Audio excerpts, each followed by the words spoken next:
It's no secret that number 2 is usually below in any media. It's called sloppy seconds for a reason. Very rarely does the magic ever get captured for a second time, but it does happen, and on rare occasions, a sequel will be even better than the predecessor. Borderlands 2 did just that, and as of 2019, Borderlands 2 has sold over 20 million copies across many different platforms. It took what worked from the original and made it better, improving upon many things immensely. This story, for example, is basically non-existent in the first game, but the sequel is pretty good and has one of the greatest villains in any video game. It improves upon many different aspects of the original and has numbers to show for it.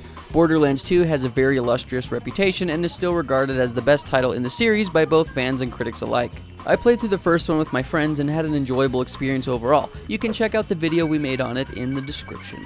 I haven't played any other Borderlands games other than I did play through a lot of this one in high school, and from what I remember I enjoyed it, I just never beat it. This time around I did play with the squad, and of course that enhances the experience of any video game for me.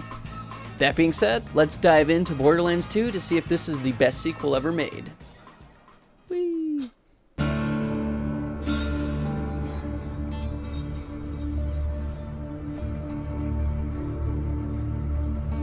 The best and most advertised aspect of the Borderlands series, and still my favorite part about it, is the guns.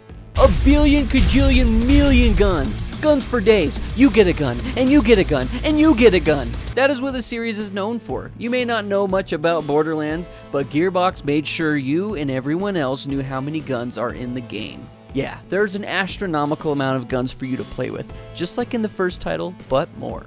ARs, pistols, shotguns, SMGs, rockets, all with different stats and elemental effects, which I'll elaborate on in a bit. There are different manufacturers of the guns, each adding a little twist to what the gun does. Some guns are inaccurate as hell, but the longer you hold down the trigger, the straighter you shoot.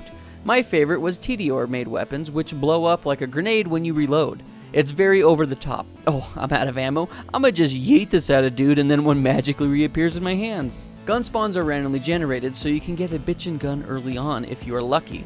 But most likely this won't happen, so keep picking up weapons and trying them all. Nothing more exciting than opening a gun chest with the chances of getting a new weapon to obliterate enemies with. The sheer amount of guns in Borderlands 2 makes subsequent playthroughs more enjoyable and keeps the game fresh.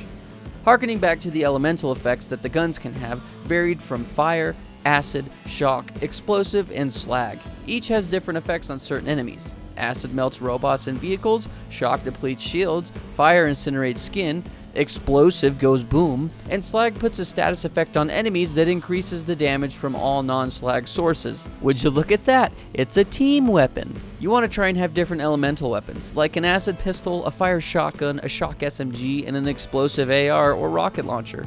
There's plenty of different combinations you can get and use. Yeah, it's Pokemon but with guns. The combat is a chaotic mess and I love it. It goes without saying that this game isn't as fun by yourself. Playing with your squad not only increases enjoyability, but also makes previously mentioned chaotic combat situations hilarious. The shooting mechanics in this title are better than the first game, but still aren't my favorite when it comes to shooters. Sometimes I miss shots when I know they should have hit, all due to the fact that the accuracy stat of the gun is bad. Depending on your level, some enemies turn into bullet sponges, and that isn't fun either. So even though this is considered an open world, there are areas you can't go to until you hit a certain level, no matter how good you are. That's more of a personal gripe with RPGs in general, not just Borderlands. The combat is still really enjoyable nonetheless, and depending on the character you choose, spices it up even more with abilities.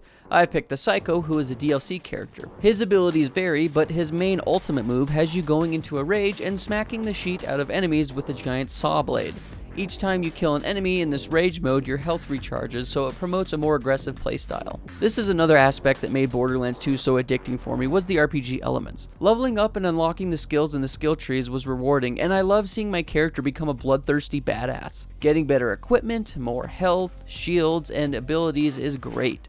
Try multiple characters too to see which fits your playstyle. In the first Borderlands, I was more team and medic oriented, and this time around I went for a more offensive fighting style. There are badass tokens you can earn by completing specific challenges. You can then spend these tokens on upgrading specific stats, from accuracy, melee damage, shield recharge rate, etc. Although it's fun to complete some of these challenges, you don't really need to actively focus on them. Just play and you complete lots over time. You can also customize your characters. It's more extensive than in the first game, but is still pretty lackluster. I don't really understand. Why not just let us create our own unique character? They don't really even talk all that much, plus they don't add to the story at all. Just let me create an abomination named Harold Ball who is 3.5 feet tall and has a beard that drags on the ground. There is a Uridium currency that they added in this one that can be spent on backpack upgrades, as well as increasing your ammo capacity. They really put a lot into this game, and there's so many fun things you can do and mess around with in Pandora. We are on Pandora once again, and yes, it's still a terrible place to live. It's a dumpster fire of a planet, and everything wants to kill each other, from the wildlife to every freaking sentient creature and person. There are lots of different areas to explore and fight through. While exploring these different parts of the world, I realized how Pandora is full of life. The characters really bring it all together with funny dialogue moments that made me laugh. Side note, lots of people have complained about some of the dialogue and writing. I didn't mind it all that much, but keep in mind I have the humor of a junior high kid, and the game did come out in 2012. The world has lots of fun details and Easter eggs scattered throughout that really rewards a keen eye and a more observant player. There is lots of fun flavor text too on weapons and items, so you really need to pay attention and read things to get a better appreciation of what went into the small details of this game. The graphics and the art style have always been appealing to me. I love how the cel-shaded art style makes Borderlands look timeless. It's pleasing to look at with a good mix of comic book and real-world aesthetics. It's an open world with lots of side quests that mitigate grinding. Some are really good and some are really bad. One that stood out to me was working for two groups that hate each other. We would do missions for both sides, sabotaging one another, and then at the end, we picked which side we wanted to be on for a shootout. The characters that I was doing quests for made a difference too. Tiny Tina is a freak, and I love her. All around the stack, this plant, the stalker chased the bandit. The stalker thought 'twas all in fun. Jeez.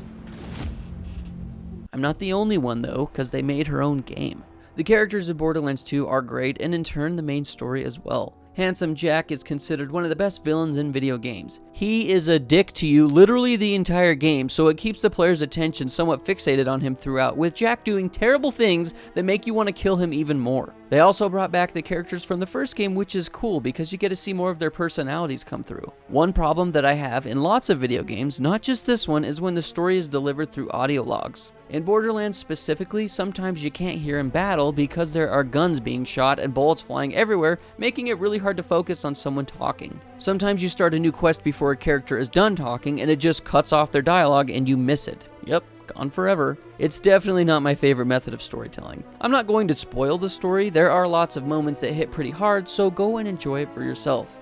I will say that the last boss fights look cool but are very underwhelming and needed more to them. They are, however, better than the last boss in the original game. The DLC adds lots of replayability to Borderlands 2 and has tons of post-game content that can keep you busy for literally hundreds of hours if you want to invest that much time into it. Keep in mind that this game is way better with the homies. We actually started playing this game last fall, shortly after we beat the first one, and didn't actually end up finishing this title together. I think we may have all been Borderlands out at that point, so I did end up beating the last couple of hours by myself. And I can confirm that this game isn't as fun alone. Try to find some friends to play this with so you can get the intended Borderlands experience. I wouldn't say I'm a huge Borderlands fan, but it was fun adventuring with the homies and slaughtering waves of enemies. The story was good, the gameplay was addicting, and I love a good RPG that gives me a sense of progression. The team combat aspects are really good and just adds another layer to why I like Borderlands so much. As far as is this the best sequel ever made? They added so much to this one that far surpasses the first one. The gameplay is addicting, the story is compelling, the villain is amazing. It's a very subjective question, and I think I need to play more video games to make a better decision on this one. No, I don't think Borderlands 2 is the greatest sequel ever made. But it's a pretty damn good one. Thank you guys so much for watching this video. We really appreciate it. If you enjoyed it, feel free to subscribe. We release content like this every single week. We also have a Patreon if you want to go check out some behind the scenes, some exclusive podcasts, some watch-alongs, and tons of other content on there. Really appreciate it, and you can also get your name at the end of the video like what you see on screen. Thanks for watching, and as always, keep it rad.